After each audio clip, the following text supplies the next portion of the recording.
Yeah, it sucks. The problem is that it took out a really good driver. He was very very fast. Which is and unfortunate. yeah, all of that's unfortunate. But the problem is that they both have the tension and everything else, and it causes drama. So what happened is this. Actually, I believe we actually have Freya calling in right now. So, how you doing, Freya? Can you hear us? Yep. How you doing, my dear?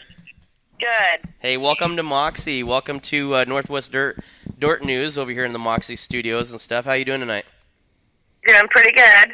So we're having the question that everybody's been talking about, and basically it's this: is the dilemma between the contact that happened in front of you between the 33 of Arnie Case and the 5 of Mark Farah. Now, we all know you haven't been out there, and we want to congratulate you on an awesome run, not only at Willamette Speedway, but, of course, there at Sunset. But we'll get into that here in a second. What was your take on the contact coming out of Turn 4, going down the front stretch on that restart? It definitely happened fast, but I know that Arnie moved up a little bit because he come and, up in front of me. He moved up a little bit, and Mark Farah was coming down. Personally, I think they were both racing hard for the same real estate, and it wasn't intentional on either one. They just collided together. All I remember thinking is, "Okay, boys, which way you going? Because you ain't taking me with you." that is a famous line. They were both. Arnie was coming up a little bit, and Mark was coming down a little bit, and they were like a magnet. Yeah, and see, unfortunately, Mark got the blunt force of it. Right, and see, that's the thing too. Is that it's to have a racing incident and to not be able to, I don't again. We don't sit there and try to say anything that is false or untruth or anything, and that's the reason why I asked you to be on tonight, was just because it happened in front of you. You by far would have the best sight of it, and be unbiased. And that's the reason why we asked you. We appreciate your input and stuff when it comes to that. Yeah, I definitely couldn't tell you that one was trying to take the other one out or one was in the wrong by where they were on the track. They were both racing hard for the same real estate. Got to keep that. You don't know who wants to get beat by a girl. I was coming for him. You definitely worried. Now let's talk a little bit about that. I wouldn't call Freya your average girl. You want to talk about a race car driver behind that 37? That girl will get down with you. She's definitely good. Now, how long has it been since you've been out of the car? I took most of last year off. I got wrecked pretty bad. I only made 9 laps in the 100. So we only raced once or twice, maybe 3 times. Not very much last year, so I haven't raced all season this year until we came out to Willamette last week, the weekend before. So let's talk a little bit about that stuff now. Were you optimistic about how that 37 car was going to run down there? When I went to Willamette, I was, just hoping for a top 10 because, I know that they all had a lot of lap time on me, and I had a lot of rust to knock off from being out of the car for so long.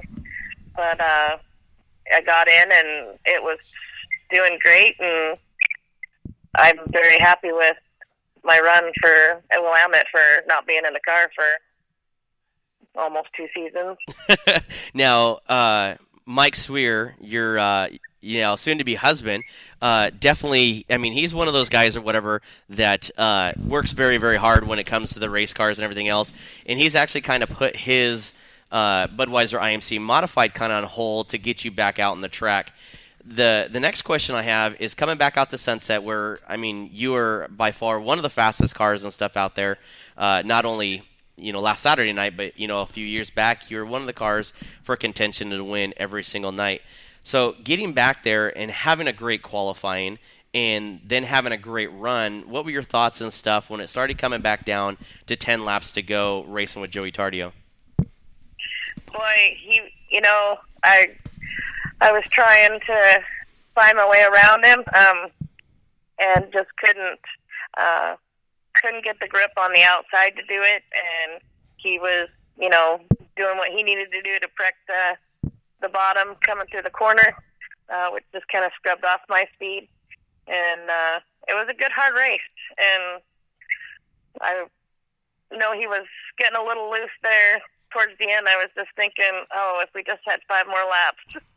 But, I think he was definitely in the thought of let's not have 5 more laps, because those last 10 laps he was I definitely feeling the pressure and stuff behind you. He knew you were there.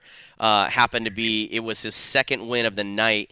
Winning the pure stock earlier, and then of course winning the street stock race was definitely a good race for him. But what a congratulations to you, and what a hard run for you. Are we going to see you out there for the rest of the season? Probably. I may make an appearance at the end of the month somewhere. That Willamette Speedway. I work weekends all this month, and then I head to Tulsa in September for work for a week and a half. So.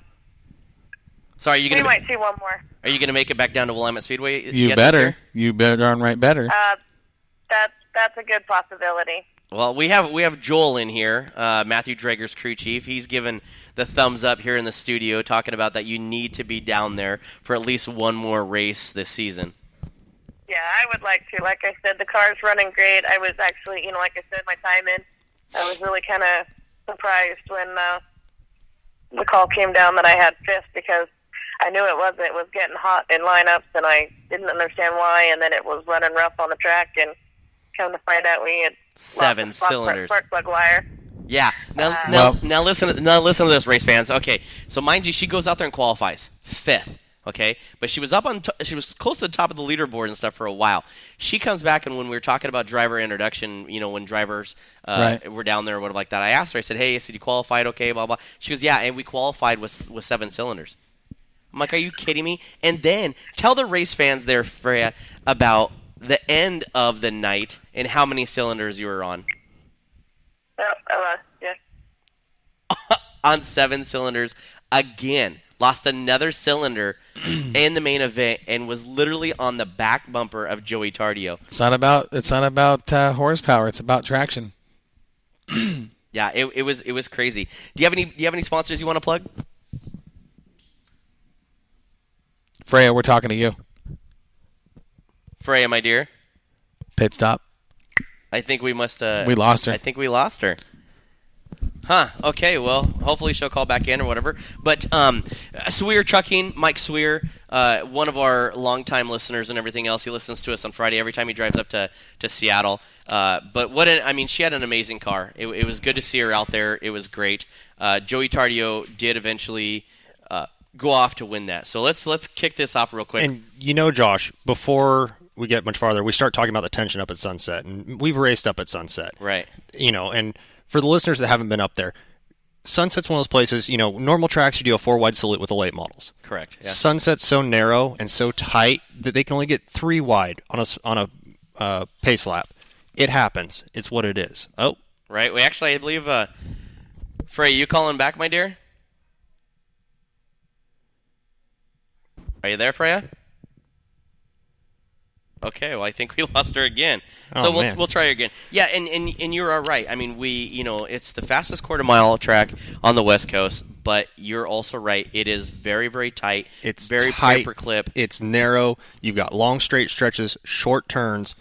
It's one of those places that almost it breeds contact, unfortunately. Oh, yeah, absolutely. And it is Martinsville. It is Martinsville, and you're going to earn your stripe there. Absolutely. It's what it is. And, as a crew chief, when I go to Hot Pit at Sunset, that's one of the few tracks where I take enough tools to pull body panels. Right. And I take a Sawzall down to the Hot Pit because, we're not racing just to go out and turn laps. We're there to win it. Absolutely. And if I've got to take a panel off quick because we've got issues, I'm going to sit there and I'm going to cut it off if I have to, because unfortunately, Sunset, in my experience, breeds contact. And you have to go into it knowing that too. Mm-hmm. If you go in thinking that, hey, nothing's going to happen, you guys are going to run side by side, and nobody's going to rub and touch, you're at the wrong place. Exactly. Because that's the reason why fans love Sunset. That's the reason why racers like Sunset, is because it's good, hard-nosed racing that it's, I mean, you know that you're going to have a good time, but you might have that opportunity to touch someone. And that's the thing about Sunset too, is it teaches you how, for the drivers, they learn exactly where their car is, how big their car is, and where the hole is between that. Because you're racing on such a small window. I mean, you compare Sunset to Elma. Oh, it's night and day. Night and day difference. Yeah. You know, you've got the big sweeping turns at Elma. You've got the wide surface where you can run 5, 6 wide. I've seen it. Right. It's crazy. You go to Sunset, and You're lucky enough to get to. I mean, well, let's go back even a month or so ago when for the last 5, 6 laps was a huge battle between John Campos and Colin Weinbarger. Exactly. They were literally, but this is how professional these guys are and stuff. This is how good these guys are. Is that they ran side by side and didn't touch side by side for 5 laps. Well, and they had practice doing that down at Willamette on the first race. Yeah, a few weeks. You remember that? Yeah, I was there. They was slide job central, but I mean, you go into it knowing, you have to go into knowing that Sunset Speedway is going to be a tight bull ring. That's the reason why it's called the fastest bull ring on the West Coast. Just because of that simple fact. You don't go to Bristol and think, oh, hey, we're going to come out with a straight body car. You just don't. No. You can't. If you go in, you either must have been drinking a whole lot the night before. A lot of Perrier. A lot of Perrier. Absolutely, because that's not how you spell Perrier. Yeah, French, whatever. Yeah. But, I mean, you're right, Joel. I mean, it is one of those things that you go in knowing that it's going to be fun, fantastic racing, side by side, nose to tail, action all the time. And you, as a fan, you go in there as a driver and as a crew chief. I go in there going, this experience, these 30 laps that my driver's going to run that IMCA modified, is going to teach him so much in that 30 laps that he's not going to be able to get at Cottage Grove, at Willamette, absolutely, at Elma. That experience right there is like running 60 laps at any other track. The thing is too is that the rumor mill was that Jerry was going to sit there, and if he gets to be able to lease some more property and all that type of stuff from the farmer, he's gonna change the track. He's gonna change the dynamics of the track. He's gonna move it, and he's gonna make it better. He's gonna just like what he did down at Willamette, is make it better, faster, stronger, harder. It's gonna be a different facility. There's more people sitting there saying no because of the way the action and stuff is. Mind you, will it be better? Who knows? The opportunity and stuff is there. If it moves to that point, anything to improve a facility is good. But to take the side by side, the close action, the hard nose racing of what Sunset gives, I wouldn't change it for the world. Exactly. And you look at the 4 races in the Northwest. The 4 main tracks, and I not dissing on any track whatsoever, but you have the equivalent to Talladega and Daytona up at Elma. You have your Fontana, your Auto Club Speedway down at Willamette. Cottage Grove. Oh, God, yeah, Grove. And yeah. Willamette. They're so close. They're so similar. Well, see, the thing is, too, is Grove... And then you've got your short track. Yeah, the Grove is a quarter mile, but it's a fast quarter mile. That's a high bank quarter mile. That's a high bank, yeah. And it's basically a circle. You start looking at that, right? You could slip and fall at the top of turn 4 at Grove and slide on your keister all the way down to the infield. Right. You fall at Sunset and try and do the same thing. You're about 3 feet. You're going to go 3 feet for you, 6 inches for me. Yeah, right. Yeah, because you're 22 inches taller than hell. Dude, I'm built like a chopstick. It happens. Right. So, I mean, it is what it is. I mean, I think, in my personal opinion, leave the track alone. You've got an awesome racing surface that breeds action, that brings the fans out, that brings the drivers there. Leave it alone. Put your money into the facilities. Build up the grandstands so you can seat more than 3,000 people on Fan Appreciation Night. Redo the pits like you have them at Willamette. I get spoiled when I go to Willamette because we're pitting on asphalt. Right. There's a little bit of shade depending on where you are. Right. The facilities at Willamette for the fans are pretty good. You go to Cottage Grove, you go to Banks, you're pitting on dirt. Rocks. I mean, it's just... You have to crawl into the car to make an adjustment. You're sitting there going, okay, I'm going to have to go to Jetstream Aqua Massage and get a back massage. Right, exactly. It's exactly. And that's where Corey makes his money. A place where they do not touch you and you have the best quality massage ever. So check this out.